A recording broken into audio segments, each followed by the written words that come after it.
Welcome back. We're live on 5. Dawn and Henry are here with me, and we're going to take your calls now on whether we should give pensions to police dogs in just a moment. 0207 862 2222 is the number you need, but we got your reaction just before. Oh, well, it was just a face, basically. Sorry about that. It was a great face, but what was it saying exactly? Well, people always come first. And at the moment, we don't have enough police officers.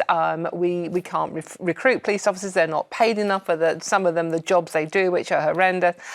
So the police need investment. And I would rather give it to the human beings involved than the dogs. Nothing against the dogs, who do a great job. But I think the people come first. OK. Sorry. There is a practical side to this, though, isn't there? Because dogs, having served us, some of them risking their lives, surely, you know, they need to be adopted after that. And for somebody to take that on, there could be a big cost attached to that. Doesn't it make sense, Henry, that they're given some help when the dogs have served all of us? Well, when we say they're given some help, I mean, dogs, they're doing this amazing job, but they're not aware they're doing it. They're just being trained by their handlers and they're following their instinct and they're doing something brilliant, often in the cases of, say, firearms dogs, putting themselves in great danger, or cadaver dogs looking for, scenting out bodily fluids. But they don't know they're doing this. They're not paying tax. They're not earning money. You know, they don't have bank accounts. So I kind of feel a little bit sceptical. But at the same time, if they are, on average, riddled with more diseases, the wear and tear. I think they retire on average at age 8. I don't know if they live for another 5-7 years. Yeah. Maybe we should think more generously about it. Initially, I was inclined to go with Dawn, but actually, I'm going to ease myself away from you. I wonder if the word pension is the problem here. We think about the state pension, and maybe what we're talking about is just a little bit more help to make sure that when they do find a home, it's sustainable. We're going to find out now anyway, because I want to introduce Dave Wardell and his retired police dog, Hector. Dave, thank you so much for joining us. You're leading this. There's Hector. Look at that, straight in there, wants to be part of the discussion. Why do you think it's necessary that there is this extra support then? And what do you think it should look like? So, I mean, as you pointed out yourself just now, these dogs, they work incredibly hard. They start their training often at 8 weeks old, and you're quite right, they often retire at about 7, 8, 9 years old, and they've worked very hard for their country. They serve their communities. My first police dog, Finn, he saved my life, and he went on, sadly he was stabbed, he went on to have a law named after him called Finn's Law. And I think it's only right that, having done that if something should come up in their retirement, arthritis or a back injury having been caused by the wear and tear of their training and their job, that the government and the police forces that have used them should step forward and should cover those costs. OK, how easy or difficult is it to find people who are willing to rehome dogs who've served in this way? Most, probably 70, 80% go to their handlers or their families. And then there are waiting lists on most forces for members of the public to take on a police dog.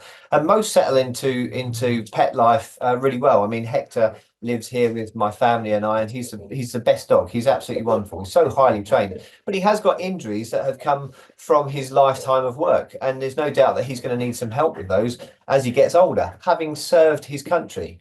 Yeah, and are there specific, Henry was like hinting there at maybe there are difficulties, because when we say service dogs, that can cover a lot of different service, can't it? They can be, detecting bombs or drugs, or they could be actively chasing down crims. It feels to me like those are two very different dogs. Yeah, so when you're thinking of the ones that sort of traditionally chase down criminals or look for missing people, they tend to be the sort of German Shepherds, Malinois, Dutch herders, and the others tend to be the Spaniels and the Labradors. They still work for the police, both of them, but you're right, they do have a slightly different job, but the wear and tear on the Spaniel is probably just as bad as it is on the German Shepherds, but they definitely earn a retirement, and if there's anything we can do to make that retirement more comfortable, then we should be. It's a real opportunity here for the government and the police forces to show that they actually do care about their police dogs, both in service and in retirement, rather than just lip service. Yeah, and also that distinction between a sentient being and a piece of property, that's important to make that difference, isn't it? Yeah, I mean, the Finn's Law campaign that I did back in 2018-19 was all about that. It was, when Finn, my first police dog, got stabbed, they treated him like he was a piece of property, and they charged the offender who stabbed him through the chest and through the head with criminal damage, as if he was a broken window or a slashed tire.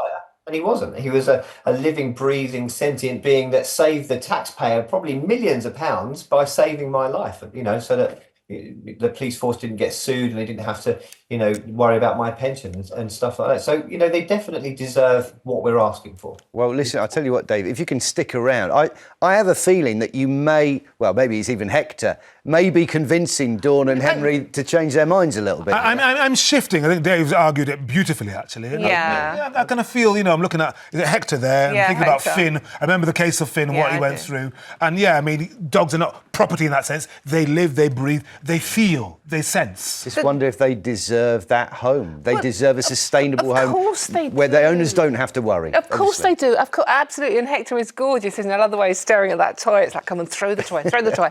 Of course they do. But in an ideal world, they would get it. But we don't have an ideal world. We don't have enough police officers. We don't have enough money to fund the police properly. OK, let's take some calls. See what you think. Hazel is in Tyne and Wear. What do you reckon, Hazel? Do you think that some support, some financial support for these dogs and their owners after they serve would make sense? I do, yes.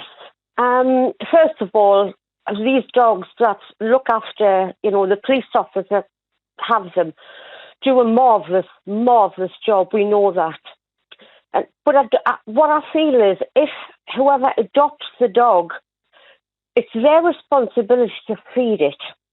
However, I think people being people, if they were to give the dog a pension, how would it be used? Would it be used for the dog or would it be used for the person?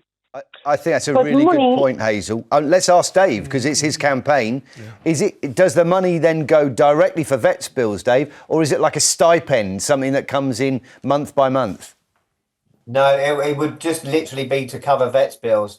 Police dogs, they often pick up arthritis, and the treatment for that can be ongoing, and it can be £200 or £300 a month. So it would be vets bills. You would have to submit a vet bill in order to get that money back, or perhaps the bill is paid for you once you submit the form. So it's not a pension. We don't want them to be drinking sangrias on the beach in Spain or anything like that. It's literally just to cover any expenses that come up. I think that might be the word that maybe needs some looking at, because pension does conjure up a bit of that. What do you think, Hazel? Now you've heard that it is literally covering vets bills as and when they arrive. Does it sound like a good idea to you? Absolutely the best. Brilliant. I do believe that young man there. I do think if money was involved, people could possibly go and drink sangria in Spain with the dog's money.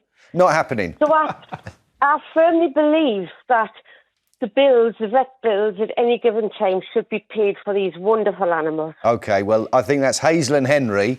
2 converts already for Hector. Yeah. Let's see if we can get another one. Philip's in West Yorkshire. Does it make sense to you, Philip, that there is some support helping with vets bills when these dogs have served so brilliantly through their lives? Yes, I fully agree that those dogs should be cared for after giving all their working life to caring for people.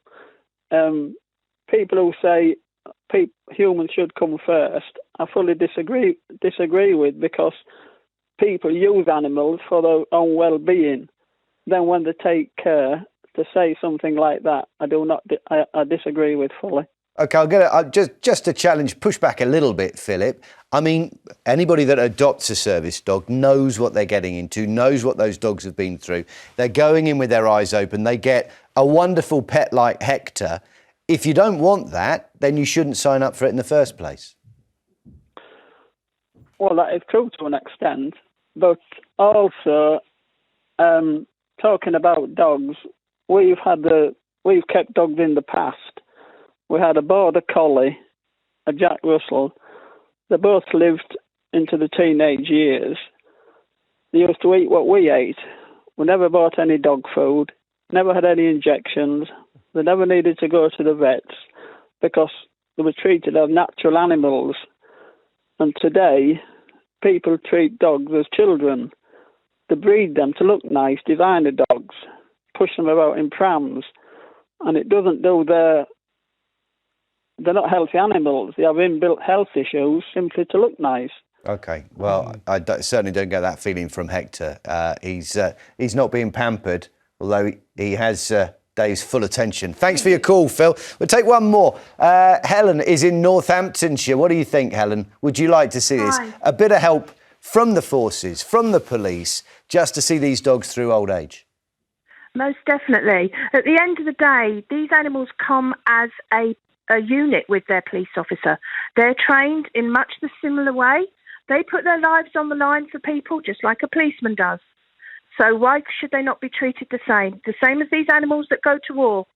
You know, you get these bomb dogs that go out and about and they're putting their lives on the line. They quite often will go in first. That's the first person they will see, and a criminal will see, will be a police dog. Then it's followed in by the police. Quite often these animals go in first and put their lives on the line. They should be treated exactly the same. They are a unit. Okay. And that's what people need to see. OK, well, listen, Helen, thank you so much for that call. Very passionate. And, animals do bring out great passions in us, Dave. I think you've either made some converts today, or you and Hector have certainly stated your case very forcibly. It's only Dawn with her heart of stone who remains unmoved. If Hector is up for a sangria on the beach, I'm there. Can I just say that police forces waste millions and millions every year, and we're asking for a very small amount of money to help support these dogs. But I think Hector should have the last word. Speak. A very squeaky bark. Oh, there we go. There we go. Thank you so much, Dave. Thank you, Hector. Have a wonderful day throwing and retrieving. I think probably for the rest of the day. That's all you need to do. Doesn't get any better than that.